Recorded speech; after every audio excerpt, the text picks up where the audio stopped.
तो साहब जी देखिए इस वीडियो में शक्ति पुत्र का पोल खोलते हैं। तो साहब जी सभी को जितने भी हमारे दर्शक आइए इस वीडियो में दिखाते हैं। जो हमारे पीछे दिखाई दे रहे हैं ये शक्ति पुत्र का चमचा है। ये संत रामपाल जी महाराज के ऊपर दूध से नहाने का आरोप लगाए हैं। अगर इनके गुरु के पास भी जरा सा भी अकल हो, चाहे शक्ति हो, जो देख रहे शक्ति पुत्र का शकल दिख रहे हमारे पीछे, तो इनको जरा सा भी अगर शक्ति होता तो ये संत रामपाल जी महाराज के बारे में जान जाता कि संत रामपाल जी महाराज दूध से नहीं नहाते हैं। संत रामपाल जी महाराज सच्चे संत हैं और सत्य भक्ति बताते हैं, सभी शास्त्र से बताते हैं। और ये देख जो हमारे पीछे जो मैक के ऊपर बोल रहे हैं, ऐसे पाखंडी गुरु का चेला है। जब इनको गुरु अगर शक्तिशाली है तो उनको पता नहीं सच्चाई के बारे में, तो ऐसे ऐसे पाखंडी को क्या पता कि संत रामपाल जी महाराज दूध से नहाते हैं कि क्या आता है। इस वीडियो में दिखाते हैं, इनका कुछ क्लिप लेते हैं उसके बाद दिखाते हैं। हमारे महाराज जी ने मंच से भी भेषधारियों का नाम लिया गया, उसमें एक है रामपाल। कई बाबा हैं, लेकिन रामपाल ने क्या किया, क्यों जेल गया? तो रामपाल जी ने क्या नहीं किया। रामपाल जी महाराज तुम्हारे जैसे नकली गुरु जो इतने भी हैं सभी का पोल खोल के रख दिए, सभी का जो है सच्चाई दिखा दी। यही संत रामपाल जी महाराज की है। अगर पंक्तियां आप तक पहुंच जाएं और सच्ची घटना निकल जाए तो आशीर्वाद पूज्यवर स्वामी जी से भी चाहता हूं। अबे नहीं, पहले इस्तेमाल करो तब विश्वास करो।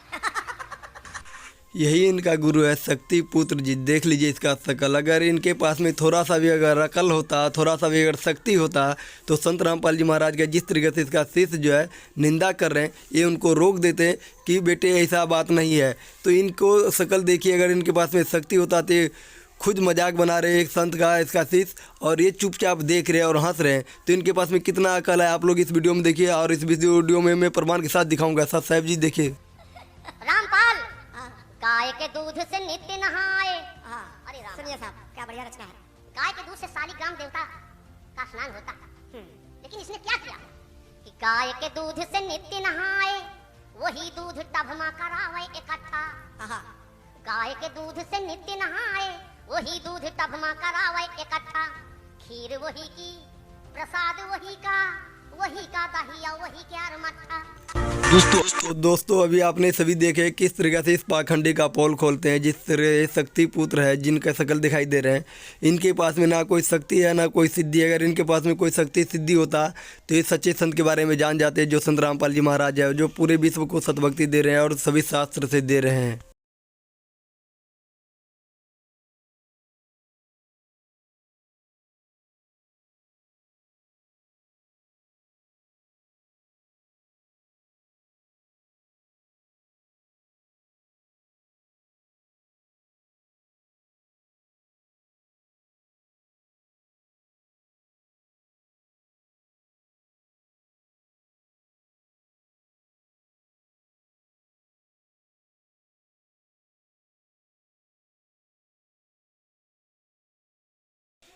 तो साहब जी अभी जितने भी वीडियो देखे आइए सभी का सबूत के साथ हम दिखाने की कोशिश कर रहे हैं। इन लोगों के पास में तो कोई सबूत नहीं था, तो आइए इस वीडियो में बने रहे। श्रीमद् देवी भागवत पुराण से भी दिखाएंगे, और जो दूध से नहाने के बाद बताए थे झूठी मीडिया ने जो खबर फैलाए थे उसका भी दिखाएंगे सबूत। देखिए इस अखबार का कटिंग में दिखाने के लिए जा रहे हैं किस तरीके से सब झूठी मीडिया का खिलाफ। और भी देश स्क्रीन पर देख सकते हैं, और अपनी राय कमेंट सेक्शन में जरूर बताएं कि शक्तिपुत्र श्रेष्ठ है या संत रामपाल जी।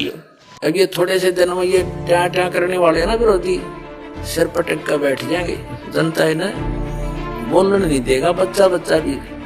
बस तो हो जाओ तेरे दिन सुन ली तुम्हारी ये बकवास है। सामने प्रमाण दिखा रहा है, दास ने गला बढ़ा दिया और जेल तक डाल दिया इस सच्चाई को ऊपर लाने के लिए, और ये फिर भी बकवास कर रहे हैं। इस दास ने तो नौछावर कर रखा है जीवन परमात्मा के लिए। परमात्मा के बच्चों तक इस तत्व ज्ञान को पहुंचा कर छोड़ूंगा, चाहे कुछ भी बीतो मेरे साथ।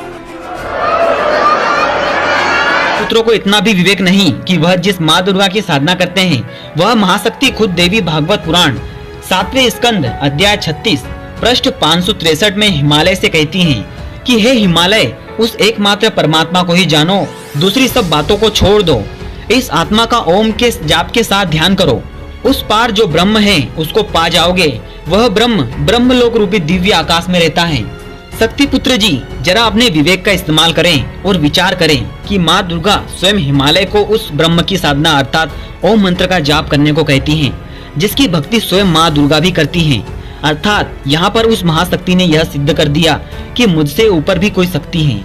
इस धरती पर उपस्थित अनेकों शक्ति पुत्रों से मेरा निवेदन है, कुएं के मेंढक ना बने, एक ही जगह सीमित ना होकर अंतिम और निर्णायक ज्ञान हासिल करना है तो आगे बढ़े। अभी तो बहुत कुछ बाकी है। महाशक्ति के ऊपर जो शक्ति विद्यमान है वह ब्रह्म है, जिसे काल ब्रह्म भी कहा गया है, और फिर उसके ऊपर पर ब्रह्म उपस्थित है, जिसे अक्षर पुरुष कहा गया है। और यह यात्रा यहीं पर खत्म नहीं होती, बल्कि परब्रह्म के ऊपर जो शक्ति विराजमान है उसे पूर्ण ब्रह्म कहा गया है, जो सबका उत्पत्ति करता है, जिसने सर्व ब्रह्मांडों की रचना की है। शक्ति पुत्र जी, अभी तो आपका सफर बहुत बाकी है। जिस जगह पर आप ठहर गए हैं, आपसे विनती है कि आप जल्द से जल्द संत रामपाल जी महाराज की शरण ग्रहण करें तथा अपना और अपने अनुयायियों का अनमोल मनुष्य जीवन भी बचा ले। शक्ति पुत्र जी, आप इस बात पर विचार जरूर कीजिएगा। दुर्गा जी जगत जननी नहीं है, वह स्वयं ब्रह्म काल के अधीन है और ब्रह्म के साथ उनका अभेद संबंध है।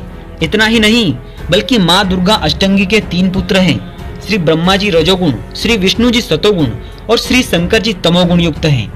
एक ब्रह्मांड में पालन, पोषण और संहार, यही कार्य इन तीनों का है। आप जी अधीनता से संत रामपाल जी महाराज के अमृत वचन जरूर सुने, क्योंकि शेषों काल से ही जो ज्ञान हमें परोसा गया है वह इतना उलझता हुआ है कि इसे सिर्फ संत रामपाल जी महाराज ही सुलझा सकते हैं। कबीर नो मन सूत उलझिया, ऋषि रहे झकमार, सतगुरु ऐसा सुलझा दे, उलझे ना दूजी बार।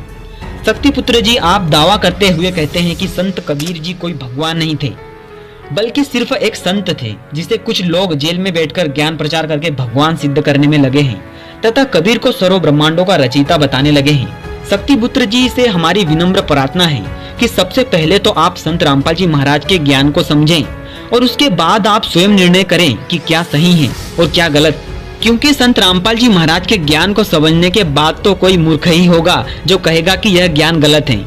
कबीर जी सिर्फ एक संत ही नहीं थे, बल्कि पूर्ण परमेश्वर थे।